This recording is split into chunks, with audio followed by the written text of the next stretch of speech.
నమస్తే అన్న, అందరికీ నమస్కారం. ప్రస్తుతం సోషల్ మీడియాలో మనం చూసుకుంటే పుకార్లు ఎక్కువైపోతూ ఉన్నాయన్నమాట. అలాగే ముబారక్ ఆల్ కబీర్ పోర్టు పైన దాడి జరిగిందని చెప్పేసి వార్తలు వస్తూ ఉన్న నేపథ్యంలో అధికారులు కీలక ప్రకటన చేశారు.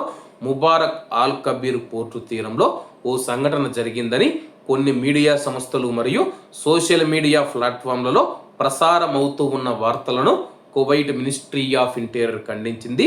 ప్రసారం చేయబడుతూ ఉన్న సమాచారం తప్పు అని మంత్రిత్వ శాఖ ఒక ప్రకటనలో స్పష్టం చేసింది. ఆయా వార్తలలో ప్రస్తావించబడిన సంఘటన కువైటు ప్రాదేశిక జలాల బయట మరియు ముబారక్ ఆల్ కబీర్ పోర్టు నుంచి 60 కిలోమీటర్ల దూరంలో జరిగిందని, సమాచారాన్ని పంచుకునేటప్పుడు వాస్తవాలు తెలుసుకోవాలి మరియు ధృవీకరించబడిన సమాచారం కోసం అధికారిక వనరులపైన మాత్రమే ఆధారపడాలని కువైట్ మినిస్ట్రీ ఆఫ్ ఇంటీరియర్ కువైట్లోని కువైటీ పౌరులు మరియు ప్రవాసులను మీడియా సంస్థలను కోరింది.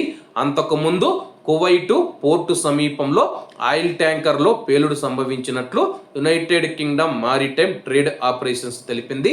కార్గో ట్యాంకు నుంచి నీటిలోకి చమురు లీక్ అవుతూ ఉందని, ఇది పర్యావరణం పైన తీవ్ర ప్రభావం చూపనుందని చెప్పి పేర్కొంది.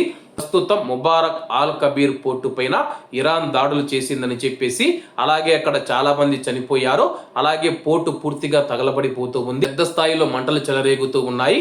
అలాగే కువైట్ ఆర్మీ అధికారులు అలాగే వైద్య సిబ్బంది అక్కడ పరిస్థితిని అదుపులోకి తీస్తూ ఉన్నారని చెప్పేసి కొన్ని పుకార్లు అయితే సోషల్ మీడియాలో రావడం జరిగింది.